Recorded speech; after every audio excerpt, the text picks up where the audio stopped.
వాటం బాగుంది, గాలాటం బాగుంది, సైకిల్ ఎక్కి కూర్చుంటే సర్సర్రని పోతుంది, చల్లగా పోతుంది, మెల్లమెల్లగా పోతుంది. వాటం బాగుంది, గాలాటం బాగుంది, సైకిల్ ఎక్కి కూర్చుంటే సర్సర్రని పోతుంది, చల్లగా పోతుంది, మెల్లమెల్లగా పోతుంది. చేశావు చేశావు శేషన్న, సేవలెన్నెన్ను చేశావు మాయన్న. చేశావు చేశావు శేషన్న, సేవలెన్నెన్ను చేశావు మాయన్న.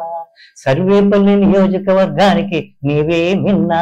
చేశావు చేశావు శేషన్న, సేవలెన్నెన్ను చేశావు శేషన్న. అలీపురం పిల్లోడా, ఆలోచనలో పెద్దోడా, అరే నీవే లేకుంటే సర్వేపల్లి ఏమైపోయేను.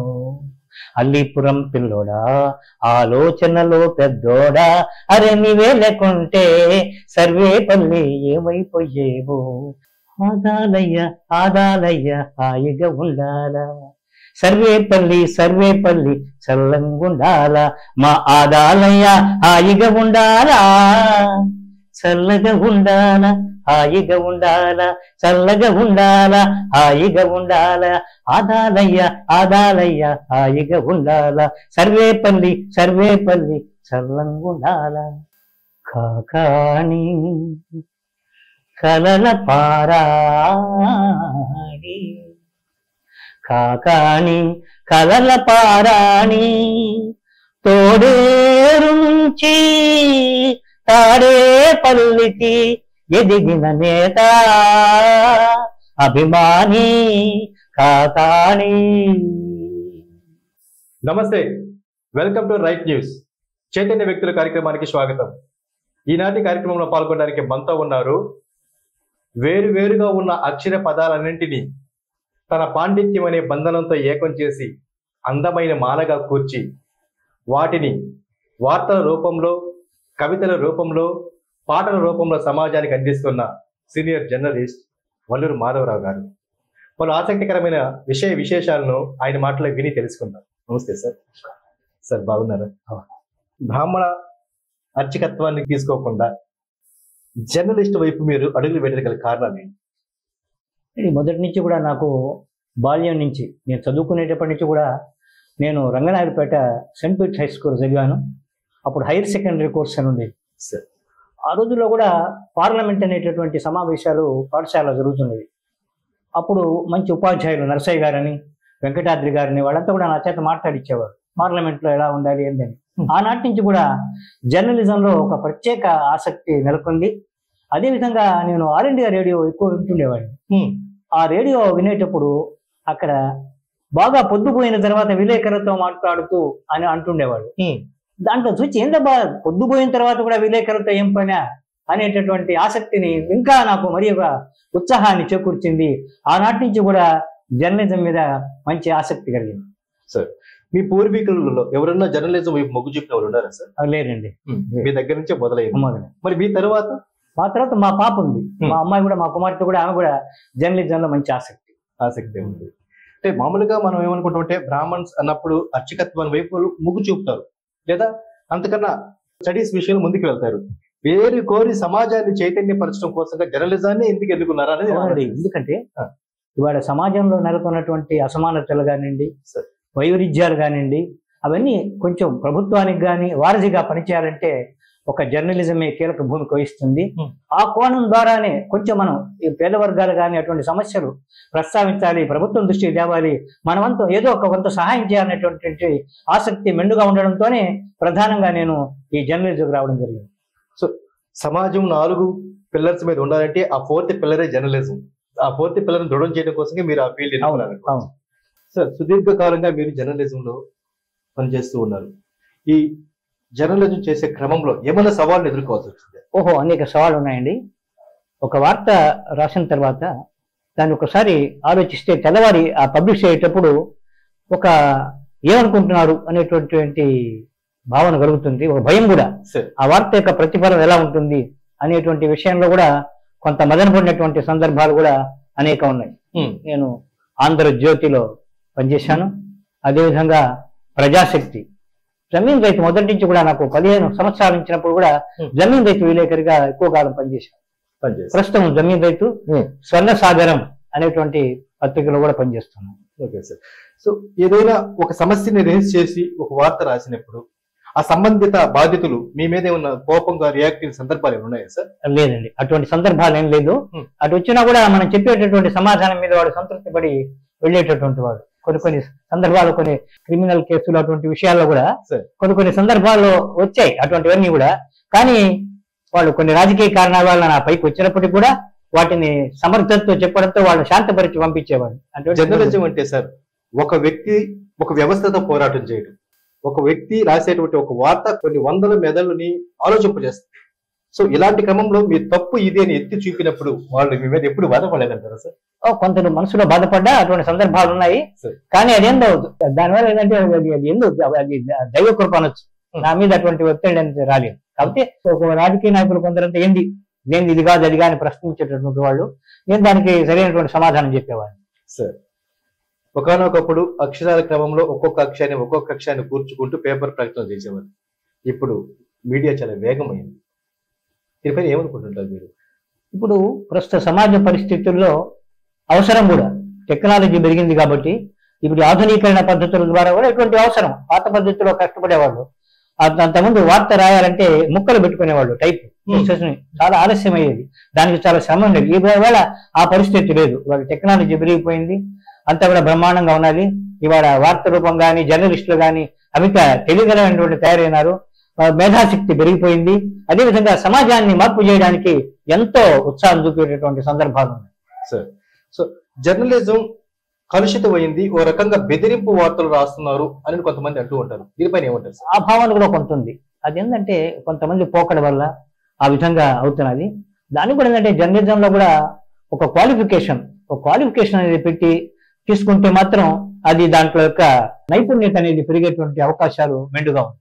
అదే సార్, చేతిలో ఫోను లేదంటే కెమెరా ఉంటేనే రిపోర్ట్ రేపి రకంగా బెదిరిస్తూ అటువంటి పోకడలు కూడా ఉన్నాయి. కానీ అవంతా సమాజానికి నష్టం కలిగిస్తాయి. దానివల్ల విలేకరి వ్యవస్థ కూడా నష్టం. అది ఒక ఆ ప్రభావం వచ్చేసి విలేకరుల మీద అందరి మీద పడేటువంటి అవకాశం మెండుగా ఉంది.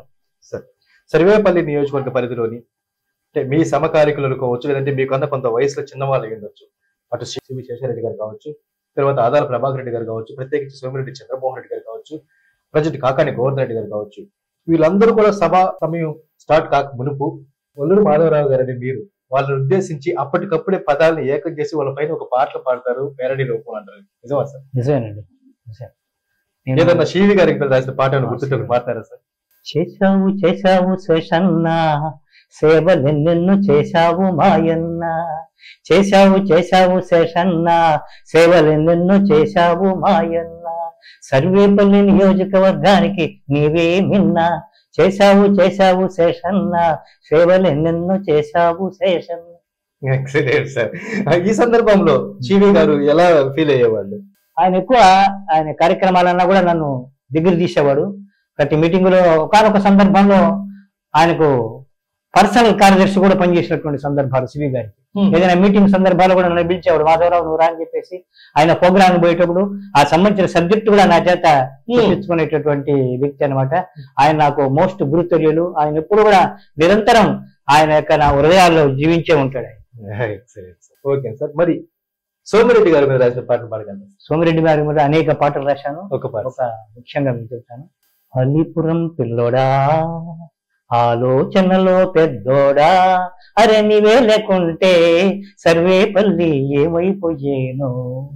అలీపురం పిల్లోడా, ఆలోచనలో పెద్దోడా, అరే నీవే లేకుంటే సర్వేపల్లి ఏమైపోయేవు. క్యాప్షన్లు చెప్పావు, క్లారిటీ పెంచావు, ఇన్ఫర్మేషన్ కే ఇమాజిన్ ఇచ్చావు. అరే నీవే లేకుంటే మీడియాకే కొరతై ఉండేది. అల్లిపురం పిల్లోడా, ఆలోచనలో పెద్దోడా, అరే నీవే లేకుంటే సర్వేపల్లి ఏమైపోయేను. ఎక్సలెంట్ సార్, చాలా చక్కగా పాడారు. ఈ సమయంలో సోమిరెడ్డి గారి రియాక్షన్ ఎలా ఉండేది? ఆయన కూడా నన్ను చాలా పిలిచేవాడు. మాధవయ్య అంటూ అనేక సందర్భాలు పిలిచేది. ఆయన కార్యక్రమాలు ఎక్కువగా నేను అనేక చేశాను. ఇంకొక ఉదాహరణ, వాటం బాగుంది, గాలాటం బాగుంది, సైకిల్ ఎక్కి కూర్చుంటే సర్సర్రని పోతుంది, చల్లగా పోతుంది, మెల్లమెల్లగా పోతుంది. వాటం బాగుంది, గాలాటం బాగుంది, సైకిల్ ఎక్కి కూర్చుంటే సర్సర్రని పోతుంది, చల్లగా పోతుంది, మెల్లమెల్లగా పోతుంది. ఎదురు గాలికి జంకని జంకడు, వాళ్ళు గాలికి ఊగని ఊగడు. రాజకీయ వడగాలులకు అదును చేసి బ్రేకు వేస్తాడు, సడన్ బ్రేకు వేస్తాడు. వాటం బాగుంది, గాలాటం బాగుంది, సైకిల్ ఎక్కి కూర్చుంటే సర్సర్రని పోతుంది, చల్లగా పోతుంది, మెల్లమెల్లగా పోతుంది. Excellent sir. సో ఆ టైంలో సోమిరెడ్డి గారు గెలిచారా సార్? సోమిరెడ్డి ఒకసారి గెలిచారు. Okay sir. మరి ఏపీఆర్ ఆదాల ప్రభాకర్ రెడ్డి గారితో మీ బంధం ఎలా ఉండేది? ఆదాల ప్రభాకర్ రెడ్డి గారు అంటే ఆయన ఏ సందర్భంలో ఏ మీటింగ్ అయినా సరే మాధవయ్య పాడాలా ముందు, ఆయన మీటింగ్ కు ముందు నేను ఏదో పద్యం పాట పాడితే గాని ఆయన సంతృప్తి పిలిచేవాడు, నేరుగా డైరెక్ట్ పిలిచేసేవాడు, స్టేజ్ మీదకి ఆహ్వానించేవాడు. ఏమైనా పాడారు సార్ పాట పాడారు? ఆదాలయ్య హాయిగా ఉండాలా, సర్వేపల్లి చల్లంగుండాలా, మా ఆదాలయ్య హాయిగా ఉండాలా, చల్లగా ఉండాలా, హాయిగా ఉండాలా, చల్లగా ఉండాలా, హాయిగా ఉండాలా, ఆదాలయ్య హాయిగా ఉండాలా, సర్వేపల్లి చల్లంగుండాలా. సో నిజంగా ఒక వ్యక్తిని టార్గెట్ చేసే రాజకీయాలు ఆదాలు చేయరు సార్? చేయడం. ఆయనకి ఏంటంటే అందరినీ సమానంగా గౌరవించేటటువంటి సాంప్రదాయం ఒకటి, విరోధం అంటూ ఉండేది ఆయన, చాలా అజాత శత్రువు అన్నమాట. ఆయన మాట్లాడే విధానం కూడా చాలా తమాషాగా ఉంటుంది. అదే అందులో నన్ను ప్రత్యేకించి గౌరవించేవాళ్ళు ఆయన. ఆయన మీద చాలా అనేక పాటలు పాడినాను. ఆయన ఒకసారి బెంగళూరు నుంచి వచ్చేటప్పుడు కూడా నేను పాడిన పాట ఆయన క్యాసెట్ గా పెట్టుకొని జర్నీ చేశారు. మరి ప్రజెంట్ వ్యవసాయ శాఖ మంత్రి కాకాని గోవర్ధన్ గారు కూడా నాకు జిల్లా పరిషత్ చైర్మన్ ఉన్నప్పటి నుంచి కూడా ఆయనతో మంచి పరిచయాలు ఉన్నాయి. తర్వాత ఆయన మేము సేవా భారత్ అనేటువంటి ఒక సేవా సంస్థ ద్వారా అనేక కార్యక్రమాలు చేశాము. అప్పుడు వారిని కూడా ఆహ్వానించాం, కాకాని గారిని కూడా ఆహ్వానించాం. ఆయన మీద కూడా అనేక సందర్భాల్లో మీటింగులప్పుడు కూడా అనేక పాటలు పాడినటువంటి సందర్భాలు ఉన్నాయి. కాకాని కలల పారాణి,